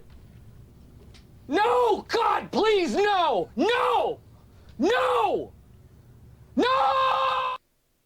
Well, that's too bad. Mitz, I have 2 questions for you. Yep. Is this the show with the bad CG monster with the giant horns that everyone is posting all over? Yes. Oh, I didn't see this. This is a masterpiece of a show. It is. Can you send it to me? Shocking. I'll send you a link of it, Caroline, and you'll be like, oh, this amazing creature that somehow exists in the world 2023. It will amaze you. I posted it in our chat. Yeah, there's a lot of bad CG in this. I didn't mention that probably because Oh my God! What but is like, that? Yeah, it's like amazing. It's like season 1 Initial D from like 1997 bad. I'll post that is actually frightening.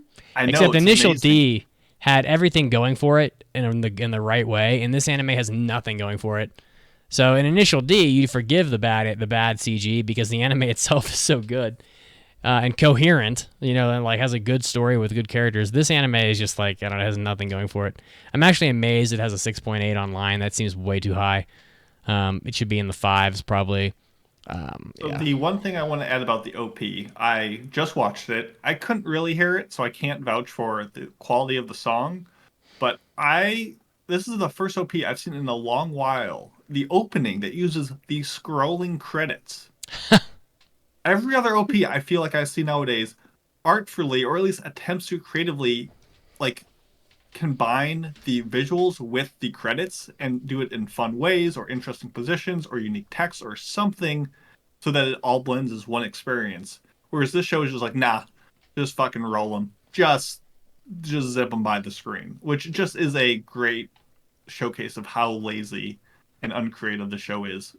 I have not seen anything. I'm just judging it based on that, but that's not a promising I'm watching sign. it now. It looks great. This has to be anime of the year material. Wow. What is this creature's name? Anyway, yeah, I'm done. On. Yeah, it's just not good. I love how it's just people talking, and they're the only people on the screen, and they are just talking for 10 seconds straight, and that is what they decided to put in the OP. Nothing else. Not that terrifying CGI monster. What is this? It's so out of context. It doesn't make any sense. Absolute unit. Oh, wow. Okay, we get to see him in his underwear. Thank God. Yay. Okay, I'm not going to watch the rest of this, so let's get to my impression here. Sorry, just give me one moment as I get re-established. It is a travesty. Okay, so my first impression for this season will be the one that was last on my list that I get to impress upon. So this one is called My Clueless First Friend. It's done by Studio Signpost that did sequel seasons of Kingdom and Oda Cinnamon Nobunaga. A very great list. These are the four things that they have to their name. But surprisingly, it's not like a terribly animated show. I'll just start off with talking about the background of this show. So we are right now in the 5th grade. This is a 5th grade class, and one of the girls in the class, her name's Akane Nishimura, and she is known as the Grim Reaper because she wears dark clothing. She has kind of beady eyes, so people will bully her, and so she tries to keep to herself, but they still, they treat her like she's a plague in their class. But then they got the transfer student. He is very just clueless, I guess is the best way to put it. And he finds Nishimura to be so interesting. He's like, wow, you're called the Grim Reaper? That's so cool. And so he's basically a little chunibyo in a 5th grader's body. Because he is like, whoa, so you could do like magic powers like this, wah! Or, and you know, students have made this joke where it's like force field, so that they aren't affected by the curses of the Grim Reaper. And he's, whoa, that's so cool. Can I do a force field? And that kind of thing. He's really just a silly kid. And there are points where I'm like, okay, so that's not like the right thing to say to Nishimura, because he's kind of making light, like a little too much of her very terrible bullying experience. He's like he even says like, wow, I'm so jealous of you. You get to be shunned by the entirety of our class.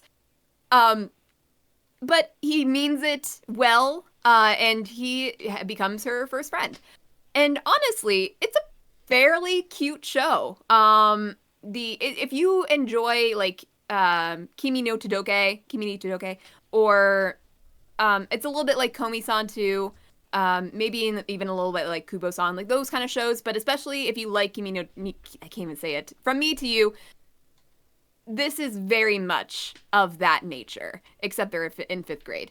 The character, it's somewhat funny. Like there's this one character that in their class that's fairly okay to Nishimura as well. So they go to a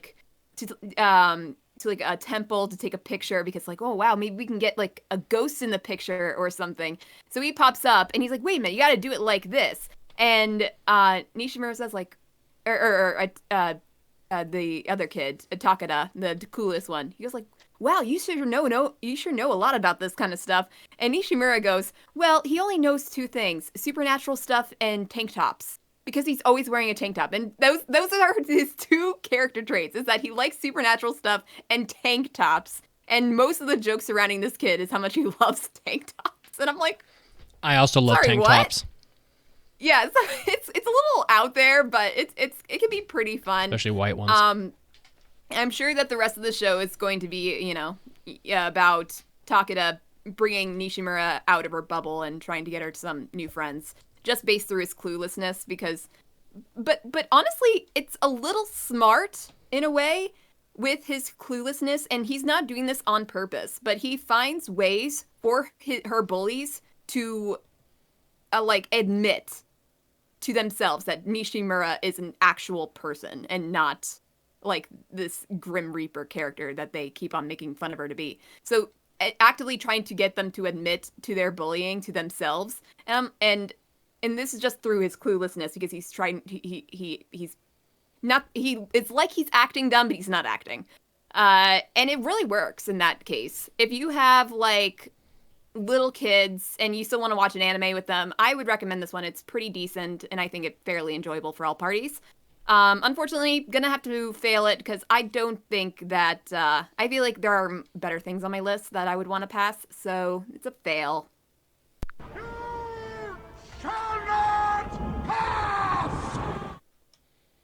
Sad ponies. Yeah, but not a depressing fail. Yeah. And there's one thing, like the animation is pretty decent. The only thing is that they have this weird sheen on their hair.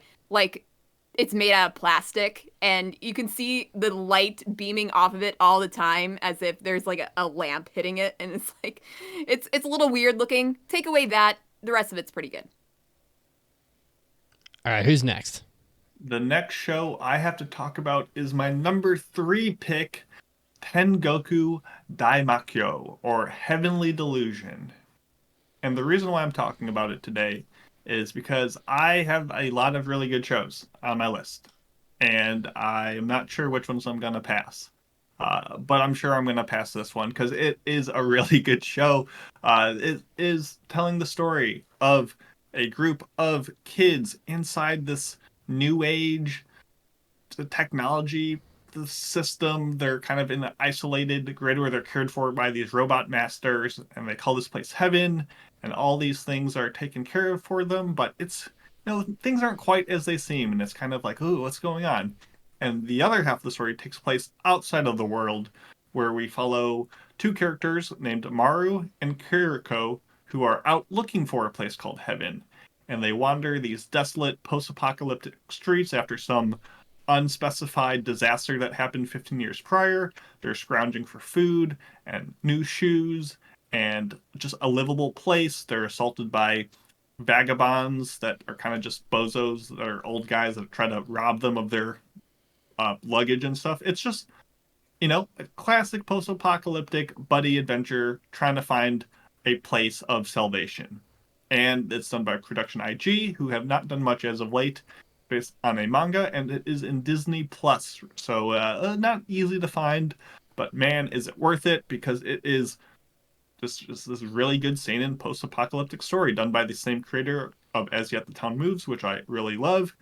I picked it because of a cool promotional image, and I'm passing it because it is just really well written, really compelling characters, and just every scene felt like it hit. There wasn't these anime-isms where you roll your eyes. It was, oh shoot, back and forth, and everything felt more complex and creative, and just had a sense of depth to it. And just, I was really engaged by episode 1, and if it can keep it up, it will just be a really solid show. We don't get a lot of these post-apocalyptic ones, and I think this has a lot to offer. So, trying to avoid a lot of spoilers, but it looks good, it sounds good, it feels good to watch, and I am very engaged with it, and I recommend you give it a shot too. So Heavenly Delusion, hard pass, no doubt. I'm not fucking leaving! The show goes on! Oh, we got one! People in the chat say, like, we haven't gotten a post-apocalyptic anime in a while, but we all just choose to forget Sabikui Bisco, apparently. Yeah, that's true. We do choose to forget that.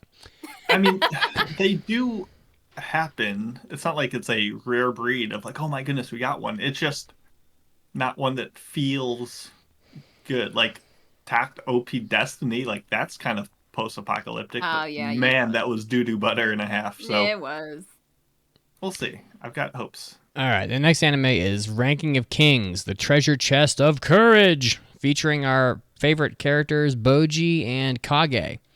Yeah. Of the original Ranking of Kings fame, which came out in October 2021 by Studio Wit. And now you've got the follow-up, which is also done by Studio Wit. This anime is disappointing. I was watching this with Pancake because Pancake was home for the weekend, and we watched season 1, which was essentially, Despa has like an age spot, and Pancake's like, just put some fucking vitamin C on it, bro. For those of you that don't know, vitamin C cream is very good for your skin. Eating vitamin C does nothing for your skin because your body uses so much of it that none of it actually makes it to your skin. So you need to actually rub it in. But yeah, so he's looking for like some fungus, like a shutter cap or whatever. So they go off. They're trying to find this medicine, and they get into a lot of hijinks. They play a game where people are trying to throw bean bags at Boji, but he's so fast and nobody can hit him. And he ended up racking up a huge amount of money. and they bring it back to Despa, but they feel bad because one of the girls that paid the money to try to hit him was like basically in town with like their family's last little bag of coins to try to buy medicine for their sick mother, and the sick mother never gets her medicine because the girl spent the money trying to hit Boji. But because these guys are so good, they basically like help the little girl anyway. Episode 1 was okay, honestly. Episode 2 was fucking horrendous. I mean, it was absolutely horrific. Now, Ranking of Kings was a show that succeeded because it had a strong narrative. It never helped that Boji doesn't talk, and you don't know what the fuck he's saying. But the narrative carried that anime. You didn't need to know what he was saying. You kind of understood anyway because there was context behind, what the things that were happening. In this new season, particularly in the second episode, the narrative is so flimsy that when you take out the main character's dialogue as well, it's really difficult to follow and to get invested in the things that are happening. And episode 2 is just, this is not a continuous story the way that you might expect. I think we were fearful of this before. It is one-shot episodes that are going to be hit or miss for you. It is short. It's 10 episodes. But see, episode 2 was so bad that like we were looking at each other like, what the fuck happened to this anime? And I noticed that online it has over a full point lower than the last one, which is kind of says everything. I'm not alone in this, I guess. And it's just very shocking. I mean, it still looks gorgeous. It's still the same charming, beautiful, inexhaustible art style that you get from Ranking of Kings. It still looks like something from the game King's Quest, sort of this like whimsical sort of fairy tale like art that I'm never going to get tired of watching. But I need a narrative in these anime, and I'm not here to watch the 50 episodes of Naruto filler, which is basically what this is, as far as I can tell, except shorter. So if you want to watch 10 episodes of Ranking of Kings filler that has no real narrative to it, rock on, like go for it. But it's just, to me, these shows that have no narrative, they're just fucking boring. Like I just don't, shows with no narrative are for like 8-year-old kids sitting on the floor before school at like 7 a.m. in the morning. They're not for 37-year-old adults that are like trying to have like a compelling storyline with good writing. You may disagree. I don't really care. It is what it is. But we need narrative to be successful. You can be beautiful, but if you don't have a narrative, really all you are is a spectacle. And this anime is a big fail. So I'm going to fail it. It's very disappointing, but that's life. Ranking of Kings is no longer a king. It is so sad. We never even got to the ranking part. Like more of a in bishop. The title, and it wasn't even involved in the first season. Apparently, it's not involved in this season. Yeah, well, Where's the ranking involved here? I don't even know why they're making this anime. I don't get it. Like, I don't understand the point to it. It has no story. You're not going to get any Ranking of Kings. I don't know. Whatever the hell that even is. It's just not going to happen in this season, if you can even call it a season. It's more of like, I don't know what the fuck the Treasure Chest of Courage is, but I guess I'm never going to find out. It feels more like an OVA than a proper thing. It's a very uninteresting OVA. Who's next? That would be me. Yippee-ki-yay. Yeah. My impression here is The Dangers in My Heart. This is by Studio Shin-A Animation. Let's see, what did they do? They did a whole lot of stuff. Takagi-san, Doraemon, a lot of those. Those are seemingly like their biggest things, Takagi-san and Doraemon. But yeah, so The Dangers in My Heart, very unlike Doraemon, or Takagi-san for that matter, in that the main character is a bit of a serial killer glorifier. Like, he wants to be a serial killer, basically. He's a middle school student. In his heart, he dreams of murder. So Kyotaro Ichikawa is our main character. He is kind of fixated on the class idol Yamada Anna, as we introduced her in our mid-show trivia question. He likes to hang out in the library. Yamada started hanging out there too. She eats a lot of snacks. She's very much a snack person. She just loves her chips, her candy, etc. And she just binges this stuff in the library constantly. Somehow she is still a model. Like, she's a middle school model, and she's a very gorgeous character, I have to say. So she's a bit of a ditz, but also a very good-natured character. Yamada is a pretty good character, like, very interesting, I think. Meanwhile, Ichikawa is, like, looking at her as like, man, I can't wait to kill her. Like, is this my chance to kill her? He's a bit of a chunibyo as well. Many chunies with you today. Yeah, exactly. But this is not the fun kind of chunie. He's like wondering how the best way to kill this character. But only in his thoughts, in his like just every like in his free time. This is what he's thinking about. But every single time he gets even close to Yamada, he cannot help but want to help her out in situations. Like, he's walking down the street with his bike, and up ahead is Yamada, and she's being like hit on by some guy, to the point where he notices that Yamada is like exceedingly uncomfortable with this guy, and he's kind of being rude and like putting his hands on her and that kind of stuff. So what he does is he launches his bicycle into the river just to cause a distraction and to stop the guy from hitting on her. Or Yamada got upset over something during class, and he thought like, oh my god, she's starting to cry. Meanwhile, he's in the middle of like a presentation. So he notices she starts to cry, and everybody starts to look out the window because something strange is going outside. And by that logic, looking at her because she's by the window. And he's like, wait a minute, they're gonna see her cry. Like, I gotta do something. So what does he do? But he takes out some scissors and he cuts his presentation in half. So he just constantly acts like a psychopath to help Yamada. And I'm like thinking to myself, you could have done like several other things except destroy your project out of nowhere. Also, another thing about this is that all these students have box cutters, like, and it's a normal thing. They just, there are several situations where box cutters come up. Like, he cuts the presentation with a box cutter, I think. And Yamada needs a box cutter to do a present or to work on a project, and etc. Like, this box cutter keeps on coming up. And I'm thinking to myself, why do all these students have box cutters in middle school? It's just a weird thing I picked up on. I don't know. I once had an elementary school kid to hold a protractor to another kid's throat. Yes, because people... Okay, that kind of sounded strange the way I said that, but you have protractors because they're useful.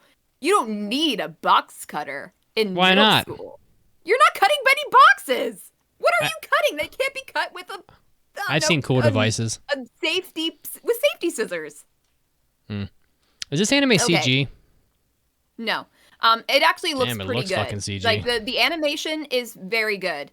And actually, I need to get back to like my thoughts on the story, because I made it sound like I did not like Ichikawa, because he's very strange in that he does have these murderous thoughts, but he's very sweet at the same time. And he realizes at the end, sorry, spoiler for like 3 episodes or something like that. He realizes by the end of those 3 episodes that what he doesn't have is, like, he doesn't want to murder her. He actually has a crush on her.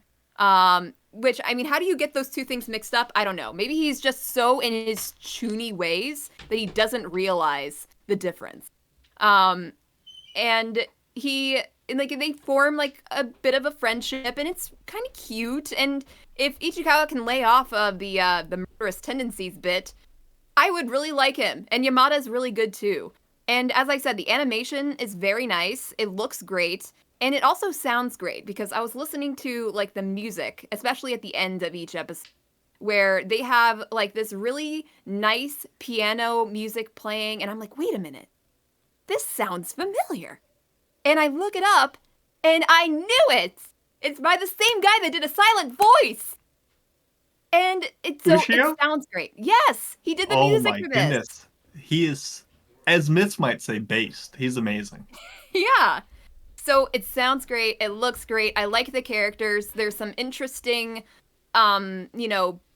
development happening with Ichikawa and his personality disorder. If you would, I think you can call this a personality disorder a little bit. And so generally, it's a pretty good show. There is a lot of sexual references because the kids in this middle school class do act like middle school students, like in a gross way, because the boys behind Yamada are constantly not Yamada, Ichikawa, they're constantly talking about how to make girls uncomfortable with sexual discussions and like, oh, which one of these girls can get into the best sex positions and all that. I don't know. So it's those kind of things, and they do it kind of constantly, and it annoys Ichikawa to like just the nth degree. So fairly realistic as well, apparently. Overall, I think it's pretty good. I think it's going good places, and so I'm gonna give this one a pass. Ooh, that's a bingo. Are you sure this one's not CG? It's not. It's good. Because I'm looking up photos online for the website, and they all look CG. Just look at the trailer, and it just looks really decent. Here. I'm gonna post a picture in the war room. You're gonna tell me that this isn't CG? Look at the trailer. I'm trying to. I mean, I don't need the trailer. I have 1,200 images on Google. Yes, you do need the trailer, because how else are you going to fully critique animation without watching it animated? Well, my dear friend, I can tell when something's CG without it moving. Just watch the damn trailer. Oh wow! I don't know. I see that big unit of a KamiKatsu monster. I need to see that thing move for at least 20 minutes before I realize if it's CG or not. That is so glorious. Keep pushing. She's gonna drop an F-bomb. Keep pushing. Keep pushing. Caroline, I'm with you. It's the animation needs animation to judge the animation. I don't know. It looks like fucking CG. Just watch I think the it's damn CG. trailer. I think it's CG. Oh my god! I'm going to take my USB keyboard, this keyboard, and I'm going to whack my computer with it for the small, slim possibility that it might just go through the keyboard and into Denver, where it might hit you in the face. Just watch the damn trailer! Okay, I'm gonna go watch the trailer right now. Let's see. Watch the damn trailer. Danger in my heart. Interesting. I'm doing it. He's doing it. Go ahead. All right. Watch the trailer. Let us know what you think. No, it's not Mason. Mason knows. You don't. You keep on I'm acting busy, as if girl. you know better than me, who's actually watched the show for 3 episodes. Girl, it's not CG. I'm just asking because I'm looking at pictures on Google. Damn. It looks like a lot of shows where they use CG for a lot of moments, but it's overall a animated show. Okay. Traditionally. That's all you had to say. You didn't have to go, all postal and go, threaten me with your keyboard. Because you don't believe me for some reason. I didn't even say I didn't believe you. I just said it looked like it was CG. By the nature of disagreeing with me. You know what? Fuck it. I don't believe you. Is. I think you're a filthy liar. Oh, you're going to make me go insane. Oh, my God. Can't. Definitely kidding. What's the last impression? The last impression today, I've talked about how great my shows are, and that you're thinking, listener, is he really going to do it? Is he going to pass 2 shows in one day? Well, let's see. We're talking about the Café, Terrace, and its Goddesses. Ooh, I love them. Ooh, there we go. Tezuka Productions. They Goddesses. Did Girlfriend. Goddesses, my friend. Plural. 5. Cinco. I'm in. They also did the Quintessential Quintuplets Season 1. It's based on a manga. It's on Crunchyroll. And before I go on, I should mention Undercover Lewis in the chat made me aware that Heavenly Delusion is actually also on Hulu, not just Disney Plus. So you can watch it there. So please do it. Anyway, Goddesses, Café Terrace. Are we going to get our second pass? No. No, we're not. The show will not be passing because if the first panty shot 50 seconds in didn't convince you, the 5th boob shot 95 seconds in will. So, right off the bat, this is an ecchi show. Don't But- be an elitist. It is an ecchi show, yes, indeed. But there are some good things if you like that genre. For one, most of the characters are college age. The trashiness of it, while present, is aware of the fact. It's not clueless characters bumbling into these trashy poses and stuff. They know what they're getting into, and some of the characters are not absolute dunces. It's just the standard anime Clueless for the sake of gag, so it's not that idiotic. The visuals are standard, yes, but they get the job done. There is a variety of girls and personalities to pick your favorite, and they get to the ecchi quickly, so you're not wasting your time. And even the dude is shown naked in the bath, so, we get some positives, I should say. That said, just because someone can do simple multiplication doesn't make them a genius, as the show makes them out to be. The censoring is just very lazy and creative, or uncreative, I should say. It's just basic white bars. There's no thought or artistic merit put into any of the censor bars, so that's kind of lazy. And a lot of the quote-unquote comedy of the show often feels yucky. I mean, there are scenes where some characters will make another character get drunk to lose their self-control and inhibitions, and it feels more yikes than it does funny. So if you want your ecchi harem show, this one is not a bad pick, but if you want an actually decent anime, this ain't it, Chief. So I am going to be failing the Café, Terrace, and its goddesses. I don't even need to read the synopsis to you because I know you don't care. You either are on board for ecchi or you aren't. And that's where the tape lies. So, yeah, we're going to get another fail at the end. But I don't know how this ended up on your list, to be honest. You want to know how?